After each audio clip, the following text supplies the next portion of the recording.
નમસ્કાર મિત્રો, સ્વાગત છે તમારું અમારી ચેનલ લેવિકા સ્ટોરી પર એક નવા વિડીયોમાં।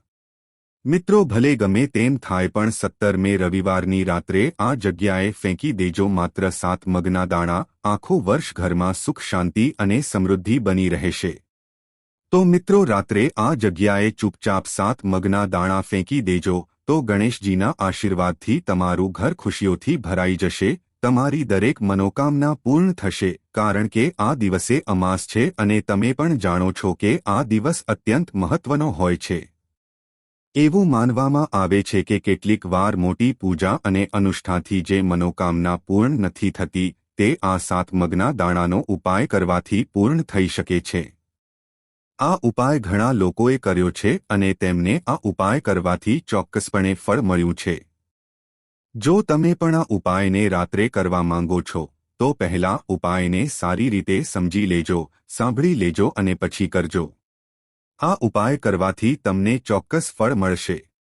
તો ચાલો જાણીએ આ ઉપાય કેવી રીતે કરવાનો છે, ઘરમાં રાત્રે કઈ જગ્યાએ કરવાનો છે અને કેટલા વાગ્યે કરવાનો છે અને આ ઉપાય કરતી વખતે તમારે કઈ બાબતોનું ધ્યાન રાખવાનું છે તે અંગેની તમામ માહિતી આપીશું। પરંતુ તે પહેલા કમેન્ટ બોક્સમાં જય શ્રી ગણેશ જરૂરથી લખી દેજો। સાથે જ આ વિડીયોને લાઇક કરજો અને ચેનલને પણ જરૂરથી સબસ્ક્રાઇબ કરી દેજો।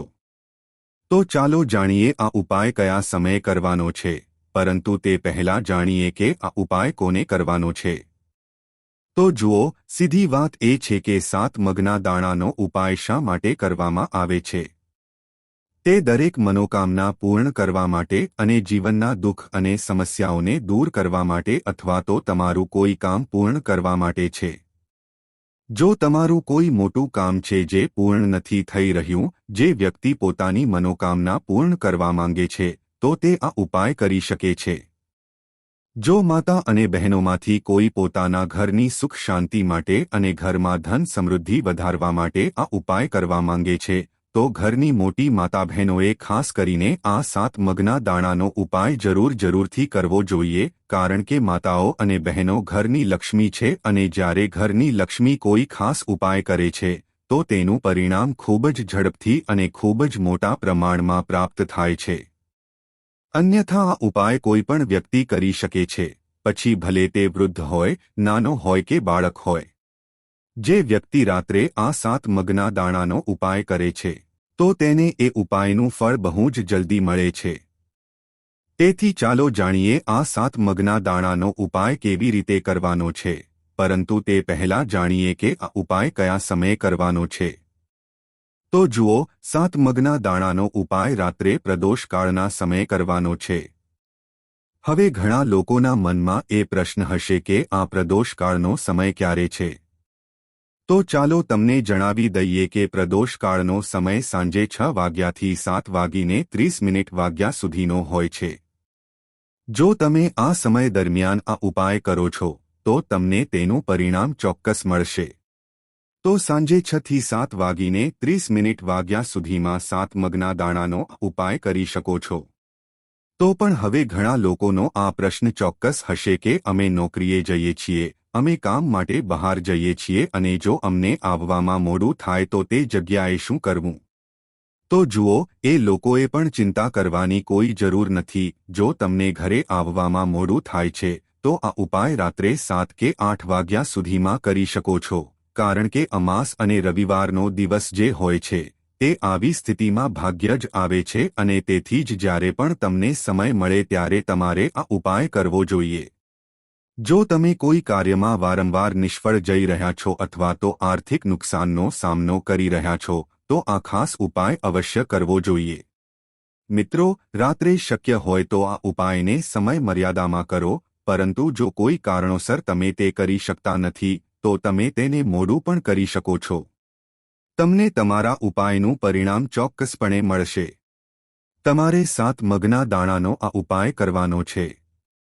જો કોઈ કારણોસર તમારા જીવનમાં ધન અને સમૃદ્ધિની સમસ્યા છે, જો તમે પૈસાને લઈને ખૂબ જ ચિંતિત છો, ઘણીવાર તમે ખૂબ જ મહેનત કરો છો, સખત મહેનત કરવા છતાં તમને તે કાર્યમાં સફળતા મળતી નથી, જો તમે કોઈ કાર્યમાં નિષ્ફળ જઈ રહ્યા છો અથવા તો આર્થિક નુકસાનનો સામનો કરી રહ્યા છો તો રાત્રે આ ખાસ ઉપાય અવશ્ય કરી લેજો.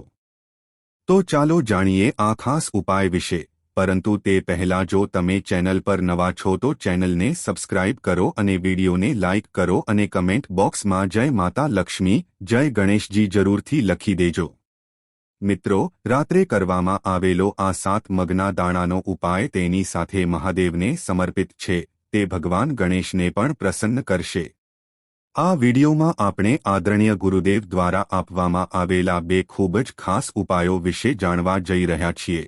જો તમે તમારા કોઈપણ કાર્યમાં અવરોધોનો સામનો કરી રહ્યા છો, જો તમે કોઈપણ પ્રકારના કામમાં સફળ ન થઈ શકતા હોય અથવા તો જો તમે તમારી બુદ્ધિમાં સુધારો કરવા માંગતા હોય અથવા તો તમારા જ્ઞાન અને ડહાપણમાં વધારો કરવા માંગતા હોય, તો ખાસ કરીને આવા લોકો માટે આ પહેલો ઉપાય છે. તો જુઓ, આ ઉપાય કરવા માટે સૌપ્રથમ તમારે 7 મગના દાણા લેવાના છે. મિત્રો, આ ઉપાય માટે તમારી પાસે જેટલા પણ મગ હોય તેટલા લીલા મગ પણ એમાંથી 7 મગ લેવાના છે, પરંતુ તમારે ખાસ આ વસ્તુ લેવાની છે. આદરણીય ગુરુદેવે આ ઉપાય જણાવ્યો છે કે તમારે જે લીલા મગના દાણા લેવાના છે તે આખા હોવા જોઈએ, એટલે કે તે તૂટેલા હોવા જોઈએ નહીં. આ માટે તમારે 7 મગના દાણાની જરૂર પડશે. જો તમે તમારા 7 મગના દાણાનો ઉપાય કરી સીધા જ ભગવાન શિવના મંદિરમાં પહોંચવું પડશે. મિત્રો, ગુરુદેવે કહ્યું છે કે તમે ઉપાય સવારથી સાંજ સુધીમાં કોઈપણ સમયે કરી શકો છો, પરંતુ જો તમારી પાસે સમય હોય તો તમે ઉપાય પ્રદોષકાળ દરમિયાન કરી શકો છો તો વધારે સારું રહેશે, કારણ કે પ્રદોષકાળ દરમિયાન ભગવાન શિવ શારીરિક રીતે શિવલિંગમાં બિરાજમાન હોય છે. એટલા માટે તમારે આ સ્થિતિએ શ્રેષ્ઠ ઉપાય કરવાનો છે. આ દિવસે તમારે આ ઉપાય ફક્ત પ્રદોષકાળ દરમિયાન જ કરવાનો છે, પરંતુ જો કોઈ કારણોસર તમને સમય ન મળે તો તમે આ ઉપાય સવારથી સાંજ સુધીમાં કોઈપણ સમયે કરી શકો છો. તો મિત્રો, પહેલા જુઓ, તમને જોઈએ તેટલા લીલા પડવાળા 5, 7 કે 21 મગ જમણા હાથની હથેળીમાં લેવાના છે અને પછી તમારે આ લીલા મગને તમારી મુઠ્ઠીની અંદર બંધ કરવાના છે. મિત્રો, મગના દાણાની મુઠ્ઠીને સૌપ્રથમ શિવલિંગને સ્પર્શ કરાવવાની છે. તમે બધા જાણો છો કે જ્યારે પણ આપણે શિવલિંગ પર કોઈપણ સામગ્રી ચડાવીએ છીએ તો તેને શિવલિંગને સ્પર્શ જરૂરથી કરાવીએ છીએ, એટલે સૌપ્રથમ તે મુઠ્ઠીને શિવલિંગ પર સ્પર્શ કરાવો. મિત્રો, તે વખતે શિવ મહાપુરાણના મૂળ મંત્ર શ્રી શિવાય નમસ્તુભ્યમ અથવા તો ઓમ નમઃ શિવાયનો જાપ કરતા રહો. આ પછી તમારી જે પણ ઈચ્છા હોય, કોઈપણ પ્રકારના કામમાં તમને અડચણો આવતી હોય, તમારા જીવનમાં ગમે તે રોગો હોય, તમારા જીવનમાં ચાલી રહ્યું છે જે કાંઈ પણ અથવા તો તમે જે પણ પ્રકારના કામમાં સફળતા મેળવવા માંગો છો, એટલે કે જો તમારી કોઈપણ પ્રકારની ઈચ્છા હોય તો તમારે મહાદેવને જણાવવાની છે. મિત્રો, તમારે તમારી મુઠ્ઠી શિવલિંગ પાસે રાખવાની છે અને તમારી ઈચ્છા મહાદેવને જણાવવાની છે. તમારે આ મંત્રનો જાપ કરવાનો છે, શ્રી શિવાય નમસ્તુભ્યમ. આ મંત્રનો જાપ કરતી વખતે તમારે તમારી ઈચ્છા વ્યક્ત કરવાની છે.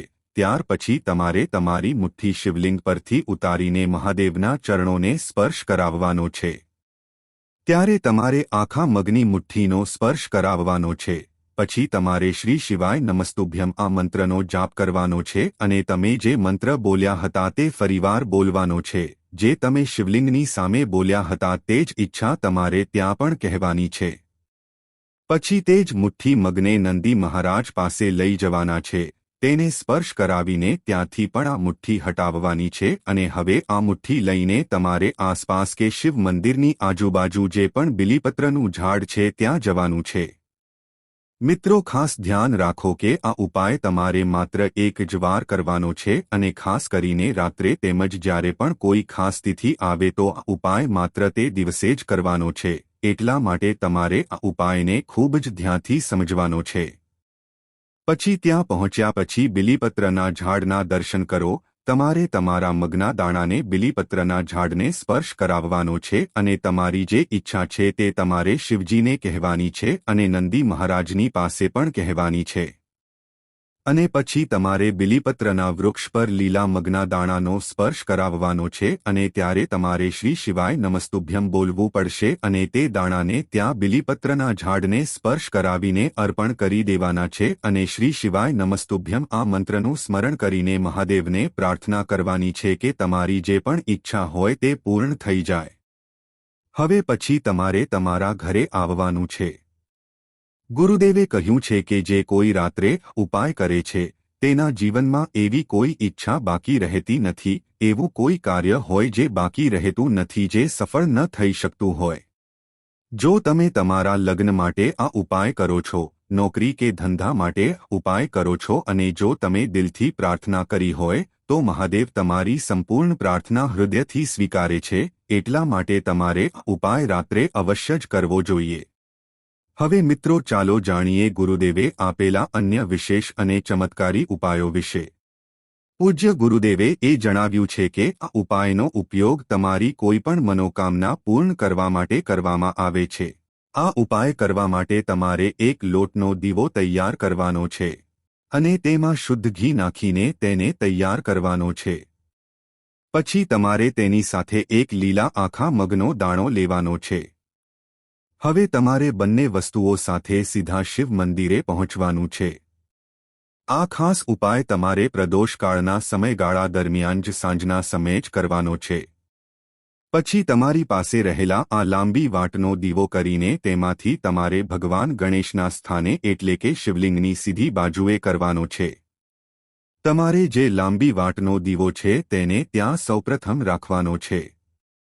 જો તમારે આ દીવો જ્યાં ભગવાન ગણેશ અને શિવલિંગ છે ત્યાંથી થોડો દૂર રાખવાનો છે અને તમારે તેને ત્યાં પ્રગટાવવાનો છે. હવે તમારી પાસે જે મગનો દાણો છે તે દીવો પ્રગટાવ્યા બાદ તે મગના દાણાને તમારે તે દીવાની અંદર મૂકી દેવાનો છે.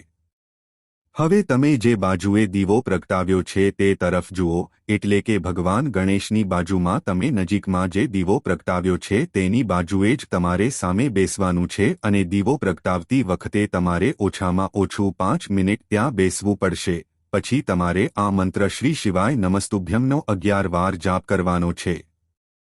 ગુરુજીએ કહ્યું છે કે દીપ પ્રગટાવીને શ્રી શિવાય નમસ્તુભ્યમ આ મંત્રનો જાપ કરીને તમારી ઈચ્છાની પૂર્તિ માટે તમારે મહાદેવને પ્રાર્થના કરવાની. લીલા મગના દાણાનો ઉપાય ભગવાન ગણેશને પણ પ્રસન્ન કરવા માટે છે. ગુરુદેવે કહ્યું છે કે લીલા મગના ઉપાય કોઈપણ પ્રકારની સમસ્યા દૂર કરશે. તેનાથી ઈચ્છાઓ પણ ખૂબ જ ઝડપથી પૂરી થાય છે અને તમારે ઉપાય ફક્ત બુધવારે રાત્રે અથવા તો કોઈપણ સારી તિથિએ કરવાનો છે. આમ કરવાથી તમારી જે કંઈ પણ ઈચ્છા બાકી છે તે જલ્દીથી પૂર્ણ થશે. મિત્રો, હવે અમે જે ઉપાય બતાવવા જઈ રહ્યા છીએ તે તમારે રાત્રે ગણેશ મંદિરમાં જઈને જ કરવાનો છે. મિત્રો, સૌપ્રથમ ગણેશજીને પૂજામાં મુખ્ય કઈ વસ્તુઓ અર્પણ કરવી જોઈએ તે જાણવું પણ ખૂબ જ જરૂરી છે. તે વસ્તુ અર્પણ કરતી વખતે જ તેમાંથી અમુક વસ્તુ અલગ કરીને પાછી લેવાની છે, તેથી વિડીયોને બિલકુલ પણ સ્કીપ ન કરતા. મિત્રો, ભગવાન શિવને પ્રસન્ન કરવા માટે ભગવાન શિવને બીલીના પાન ચડાવવામાં આવે છે, પરંતુ ઘણા લોકોને ખબર નથી હોતી કે ભગવાન શિવની સાથે સાથે ગણેશજીને પણ બીલીપત્ર ચડાવવામાં આવે છે. તે પણ શુભ માનવામાં આવે છે. ભગવાન ગણેશજીને બીલીપત્ર અર્પણ કરવાથી ગણેશજી ખૂબ જ પ્રસન્ન થાય છે, પરંતુ તમારે એક બીલીપત્ર અર્પણ ન કરવું જોઈએ. તમારે 2 અથવા તો તેનાથી વધુ બીલીપત્ર અર્પણ કરવાની જરૂર છે. તમે 3 બીલીપત્ર અર્પણ કરો અને તેમાંથી એક બીલીપત્ર ગણેશજીના ચરણોમાં અર્પણ કરીને બીલીપત્રના પાનને પાછું લેવાનું છે. આ કાર્ય ગુપ્ત રીતે કરવાનું છે. શમી એક એવો છોડ છે જેનો ઉપયોગ પૂજામાં થાય છે. લોકો તેને એક શુભ છોડ માને છે અને તેને પોતાના ઘરના આંગણામાં લગાવે છે. આ છોડના પાન ભગવાન ગણેશને ખૂબ જ પ્રિય છે. તમે ભગવાન ગણેશને પ્રસન્ન કરવા માટે શમીના પાન અર્પણ કરી શકો છો. તમને જણાવી દઈએ કે ભગવાન શ્રી રામે રાવણને યુદ્ધમાં હરાવવા માટે શમીના છોડની પૂજા કરી હતી. તમારે બુધવારના દિવસે અથવા તો રાત્રે ગણેશજીને શમીના 6 પાન અર્પણ કરો અને તેમાંથી એક પાન ઘરે લઈ આવજો. આ પાનનું શું કરવાનું છે તે આગળ જાણીશું.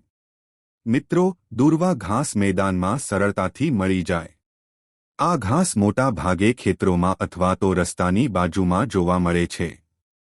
તેનો રંગ આછો લીલો હોય છે. ભગવાન ગણેશને પ્રસન્ન કરવા માટે તમારે દરરોજ તેને 5 દુર્વા ઘાસ અર્પણ કરવા જોઈએ, કારણ કે ગણેશજીને પણ આ ઘાસ ખૂબ જ પસંદ છે. પરંતુ જ્યારે તમે ભગવાન ગણેશને દુર્વા ઘાસ અર્પણ કરો ત્યારે આ ઘાસ તેના કપાળ પર રાખો, તેને ક્યારે પણ પગમાં ન મૂકો. તે ઉપરાંત જો શક્ય હોય તો ગણેશજીની દરેક પૂજામાં દુર્વા ચડાવો. પૂજામાં 21 દુર્વાની ગાંઠ બનાવવામાં આવે છે. આ પછી ભગવાન ગણેશના માથા પર 21 ગાંઠો મૂકવામાં આવે છે. જો દુર્વાના ઉપરના ભાગ પર 3 કે 5 પાંદડા હોય તો તે ખૂબ જ શુભ માનવામાં આવે છે. હવે તમારે દુર્વાને 6 અથવા તો 22 ગાંઠ અર્પણ કરવાની છે. તેમાંથી એક ગાંઠ તમારે પાછી ઘરે લઈ આવવાની છે, પરંતુ તમારે આ કાર્ય ગુપ્ત રીતે કરવાનું છે. મિત્રો, મોદક એક એવી વસ્તુ છે જે ભગવાન ગણેશને સૌથી વધારે પસંદ છે, તેથી જ તમારે તેમની પૂજા દરમિયાન તેમને મોદક ચોક્કસપણે અર્પણ કરવા જોઈએ. એકવાર ભગવાન પરશુરામ સાથે તેમની લડાઈ દરમિયાન જ્યારે તેમનો દાંત તૂટી ગયો હતો, ત્યારે તેમને ખાવામાં સમસ્યા થઈ રહી હતી. ત્યારબાદ ગણેશજીએ મોદક ખાવાનું શરૂ કર્યું, કારણ કે મોદક ખાવામાં ખૂબ જ સ્વાદિષ્ટ હોય છે અને તે નરમ પણ હોય છે. તો તમે ગણેશજીને 4 અથવા તો 6 મોદકના લાડુ રાત્રે અર્પણ કરી શકો છો અને તેમાંથી તમારે એક લાડુ ઘરે લાવવાનો છે, પરંતુ આ કાર્ય પણ તમારે ગુપ્ત રીતે કરવાનું છે. મિત્રો, રાત્રે ભગવાન ગણેશને સોપારી અર્પણ કરી શકાય છે. સોપારીને ભગવાન ગણેશનું પ્રતીક માનવામાં આવે છે. ભગવાન ગણેશની પૂજામાં સોપારીનો સમાવેશ કરવો જોઈએ. સોપારીને ગૌરી ગણેશનું સ્વરૂપ માનવામાં આવે છે, તેથી સોપારીની સાથે પવિત્ર દોરો પણ ગણેશજીને ચડાવવામાં આવે છે. તમે ભગવાન ગણેશને 2 સોપારી અર્પણ કરી શકો છો. તેમાંથી એક સોપારી ગુપ્ત રીતે તમારે તમારી સાથે ઘરે લાવવાની છે. મિત્રો, રાત્રે સવારે વહેલા ઉઠીને ભગવાન ગણેશજીના 12 નામનો જાપ કરો. સ્નાન કર્યા પછી સૌથી પહેલા ઉત્તર દિશામાં ભગવાન ગણેશને જળ ચડાવો. આ દરમિયાન ધ્યાન રાખો કે જ્યારે તમે પાણી ચડાવો છો ત્યારે કાં તો એક વાસણમાં રાખવામાં આવે અથવા તો તે જગ્યા પહેલેથી જ ભીની હોય. આ કાર્ય તમારે ઘરમાં કરવાનું છે. મિત્રો, આપણે અત્યાર સુધી જાણ્યું કે બુધવારે કે રાત્રે ગણેશ મંદિરમાં શું ચડાવવું જોઈએ. મિત્રો, હવે જાણીશું કે ગણેશજીના મંદિરમાંથી જે વસ્તુઓ ઘરે પાછી લાવી છે તેનું શું કરવાનું છે. આ ઉપાય કરવાથી ધનની પ્રાપ્તિ થાય છે અને ઘરમાં સુખ સમૃદ્ધિ આવે છે. મિત્રો, બિલી અથવા તો શમીના પાન જે તમે ગણેશજીને ચડાવ્યા હતા, તેમાંથી જે પાન ઘરે લાવ્યા હતા તે પાનને તમારે ગંગાજળમાં અથવા તો કોઈ શુદ્ધ જળમાં નાખીને ગણેશજીને પ્રાર્થના કરવાની છે અને પછી ઘરના દરેક સભ્યોને થોડા ટીપા પીવડાવવાના છે. પછી ઘરને દરેક જગ્યાએ આ ટીપાથી છંટકાવ કરવાનો છે. આમ કરવાથી તમારા ઘરમાંથી નકારાત્મક ઉર્જાઓ દૂર થઈ જશે અને ઘરમાં સકારાત્મક ઉર્જાઓ આવવા લાગશે. તો હવે મિત્રો, તમે જે સોપારી ઘરે લઈ આવ્યા હતા તેમાંથી એક સોપારીને ગણેશજીના ચરણોમાં સ્પર્શ કરાવીને ઘરે લઈ આવવાની છે અને ઘરના પૂજા મંદિરમાં સારી રીતે તે સોપારીને રાખી દેવાની છે. હવે જ્યારે પણ તમે ઘરની બહાર કોઈપણ શુભ કાર્ય માટે બહાર જાવ છો, કોઈપણ નોકરી બાબત હોય કે બિઝનેસ હોય, કોઈપણ શુભ કાર્ય માટે જતા હોય તો સોપારીને 2 હાથથી વંદન કરીને ભગવાન ગણેશજીને પ્રાર્થના કરીને જ ઘરની બહાર જવાનું છે. સોપારી એ ગણેશજીનું જ સ્વરૂપ માનવામાં આવે છે. તેને વંદન કરવાથી તમારા બધા જ કાર્ય સફળ થશે અને તમારા જીવનમાં જે કંઈ પણ બાધાઓ આવી રહી છે તે આ ઉપાય કરવાથી જલ્દી જ દૂર થઈ જશે અને તમને દરેક કાર્યમાં ચોક્કસ સફળતા મળશે.